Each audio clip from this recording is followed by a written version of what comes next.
And you're creating a legacy for your family. Mm. Yeah, if you have a family, and that's one of the reasons why you're building your business, you're making the assumption that your family might want to inherit your business or work in the business. And that isn't always the case either. I have so many conversations where parents are disappointed that their kids don't want to be in the business. Having the kids having seen their parents day to day growing up, working until midnight or later than that, early starts, not paying them the attention they wanted. So why are they going to want to go into the business?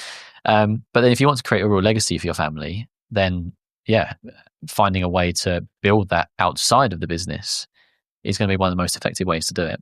And if you can sell your business, then fantastic. But absolutely. I mean, one of the most tragic things I see, and I see it sadly quite often, is the family business where, let's say, granddad founded the business, and then dad went to go and work in the business, and now the sons are working in the business. And I'm very typically making this male because I typically work with men. So, but granddad didn't make any pension provision for himself. So when he retired, i.e. stopped turning up for work every day, he's still drawing a salary from the business even though he's not working in it. So now dad's retiring, or should I say not turning up for work every day, and the sons are running it. But now, and granddad might have passed away by now, but now dad's a drawing salary on a business that, like the example that you gave, in the glory days, we're actually making quite a lot of money. Yeah. But then as time's gone by, things have got tougher, and therefore the margins are less, there's more competition.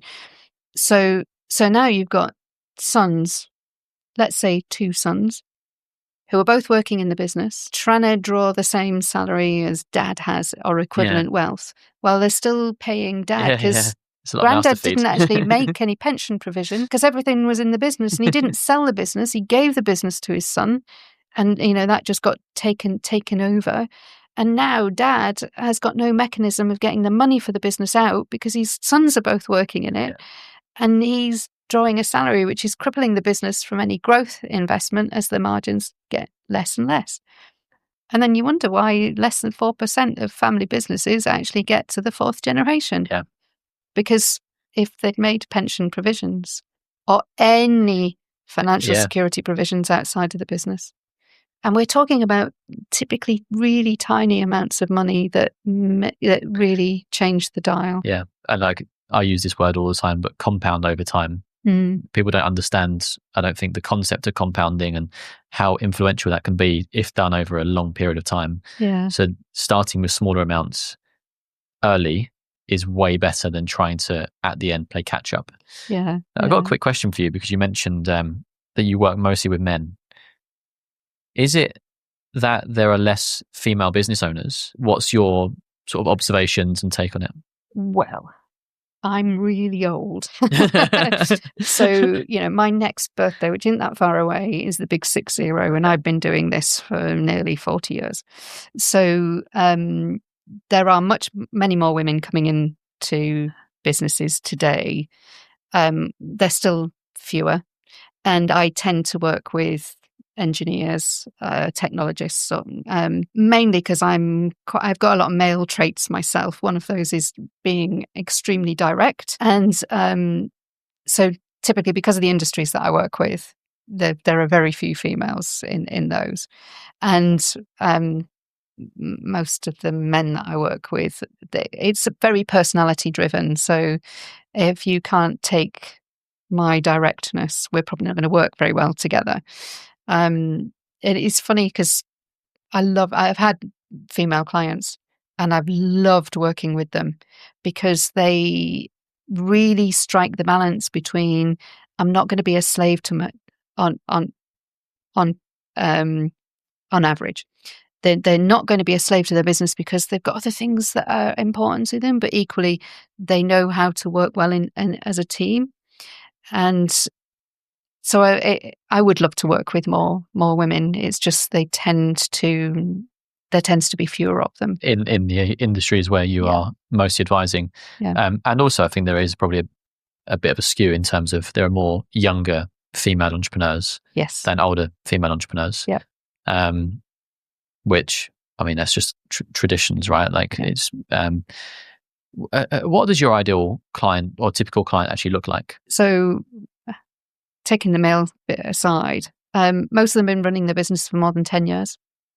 They're usually in their 40s, 50s or 60s. I've had a client in his 80s, still didn't accept that he was going to die one day. Actually, he's in his 90s now and he's still alive. Good on him. And they've usually got more than about 20 staff because they have to have someone to hand over to. And the business has to have the capacity to take on board a senior management team. So a lot of people will say to me, I'm thinking of selling my business, but I don't really want to spend loads of money on getting a whole, expensive board of directors. I mean, that you don't need all of that to make your business saleable, but you do need to get out of the weeds yourself, because selling a business is a full-time job.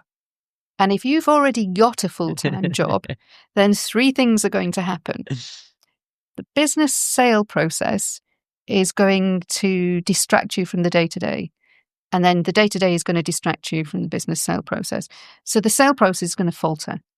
And it's going to be more difficult for you to sell and easier for the buyer to see more risk. The second thing is that you're distracted from the day-to-day, so the business actually itself is going to start to falter. So any forecast that you might have put for your sale documentation is now not going to be achieved, which means the buyer is going to see more risk. And then the third thing is that most people can't cope with 2 full-time jobs, demanding full-time jobs. So you are going to break. And I will tell you from experience, it is not worth it. You cannot buy time and you cannot buy your health. And frankly, you're probably going to spend more time mending fractured relationships that wouldn't be fractured in the first place if you didn't try and do those 2 things all on your own. No man is an island. Try and do it all yourself, you will break.